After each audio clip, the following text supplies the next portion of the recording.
and how we could make drawings about them. And it seems to me the best way is to layer up a drawing. So I think hedges are very individual, so it's fair to say that everybody's hedgerow or piece of scrubland that they've been looking at will be completely different and unique from the next person's. So with that in mind, I thought I'll show you lots of different ideas and techniques, not thinking that you will use them all, but that you'll choose the ones you like the best and which seem most appropriate to the character of your particular place.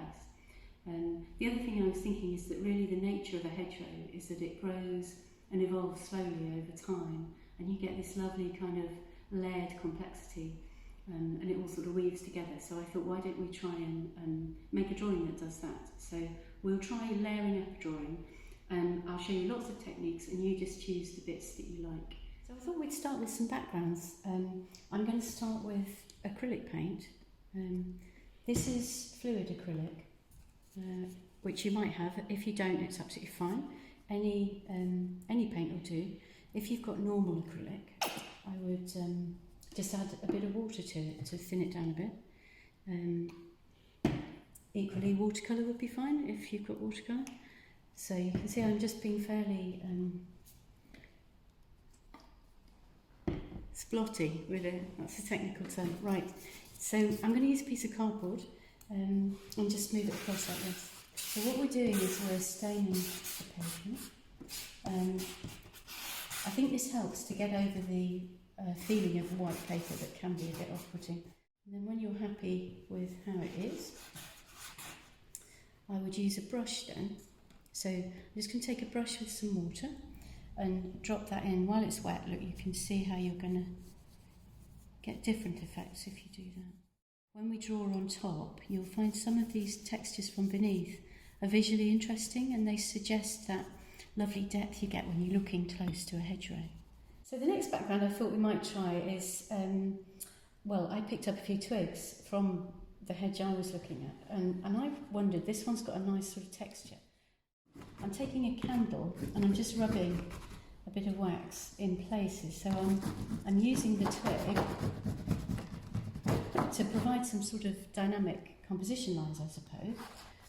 So these are going to end up white on our paper, bear that in mind.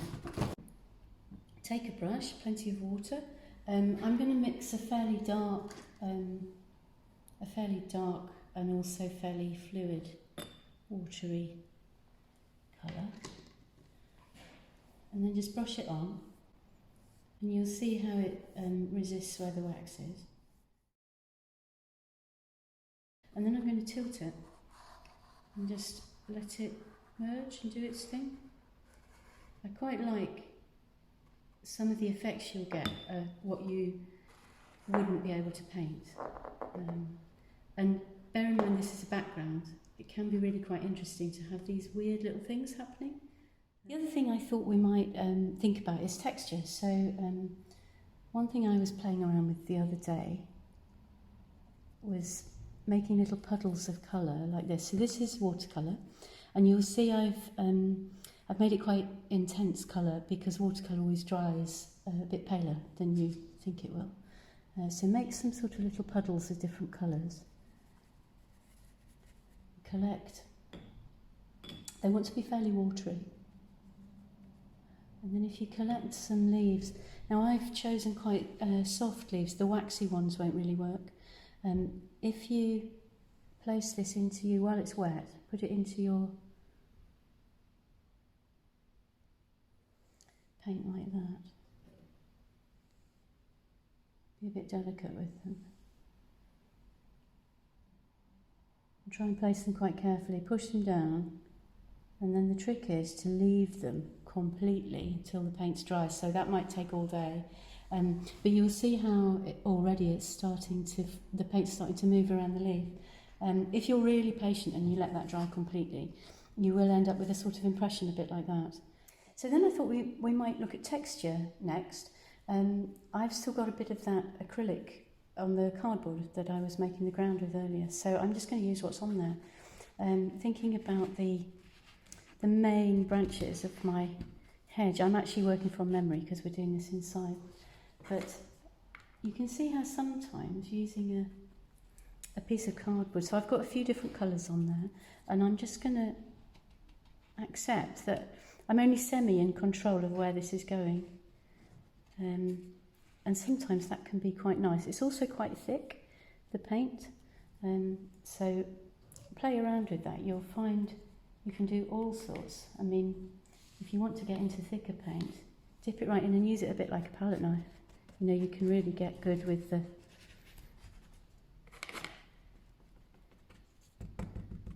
textures, can be quite lovely. I've also got a tiny bit of sponge which can give quite a nice texture. This will be better in paint that's not thick, probably, that's a bit thinner. So I'm going to dip that in the thinner stuff. Have a bit of both, see what happens. Well, that's not what I imagined, so a bit more colour.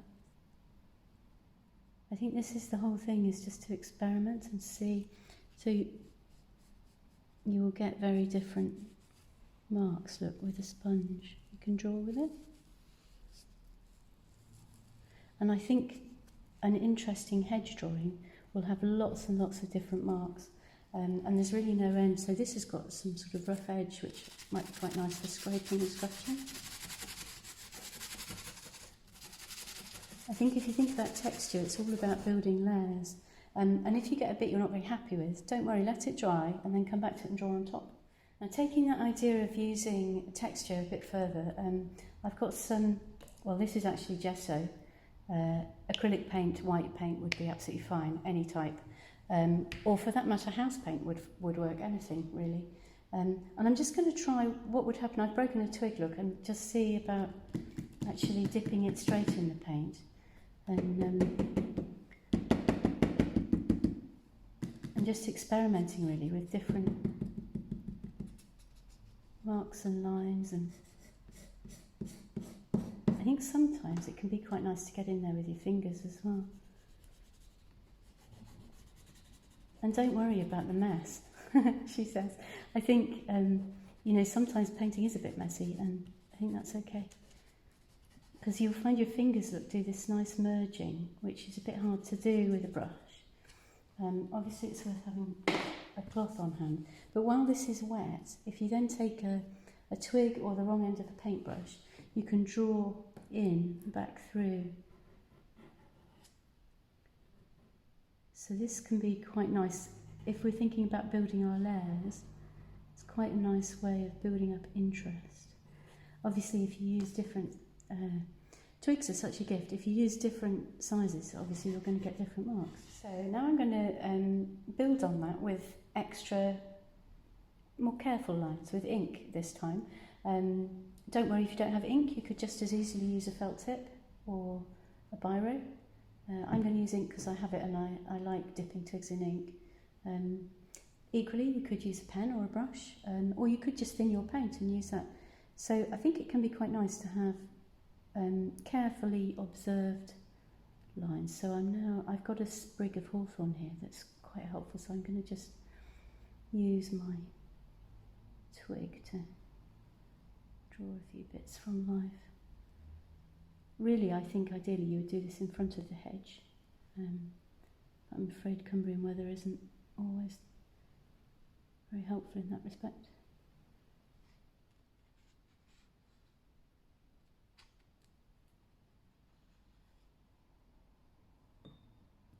So you can see maybe how the blackness of the ink is rather a nice thing against this kind of pale section. So I'm just going to take a few. I think hedges are beautiful for being complex, and that takes a little bit of time. I'm not really expecting you can do this all in this session, but you might like to have a go after the session and see if you can build up the layers. So you'll get to a point where you probably want to let it dry. And that's when it's quite useful to work on more than one thing at once. So I'm going to do some more careful drawing now, just with a biro. I think when you've got sort of smudgy, chunky texture bits like this, They work better in a way if there's something very delicate next to them, in my opinion. So I'm going to just draw some really quite careful, I'm just using a biro here, quite carefully observed. I've got a leaf in front of me, which you probably can't see. So I'm trying to use a dry section because obviously the biro won't be that happy if it goes into the ink. But I like what we were saying earlier about how hedges weave themselves together. I like the idea that your lines can also weave themselves together. So another part in our layered drawing process that I think would be interesting is to do some negative space drawing. So that means really to, instead of drawing up to this point, I've been looking at twigs and leaves and drawing the positive shape that I can see. Instead of doing that, you take well, in my case it's going to be pastel, but it could be a pencil or whatever you have, and draw the space around the leaf or the shape. So I'm just going to blot a bit of this because it's still a bit wet, and actually sometimes that can also provide quite interesting marks, which I'm going to make the most of.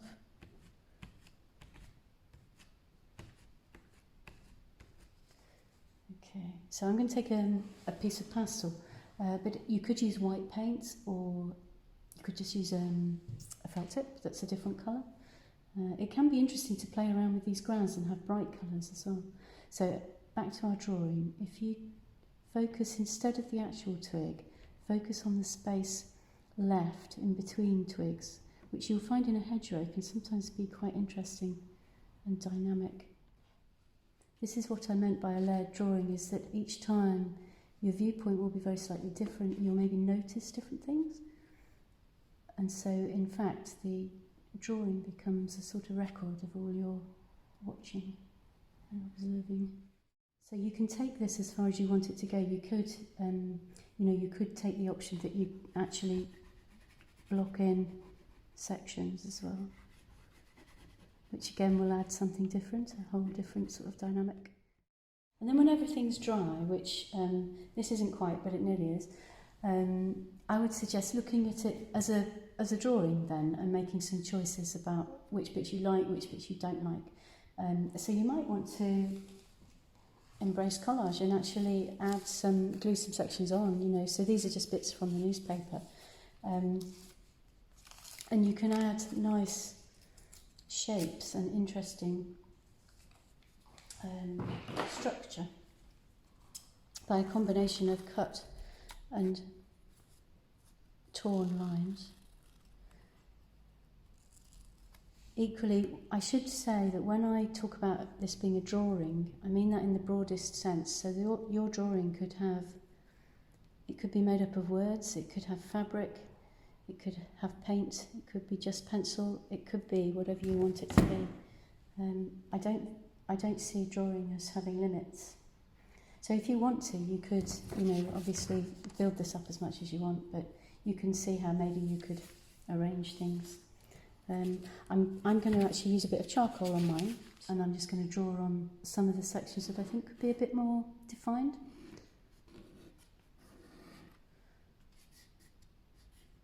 So this is quite a nice soft bit, and I like that we're now getting to the point where you have to make a decision about whether the line is going in front of or behind, and I quite like that because that seems to be quite hedgy.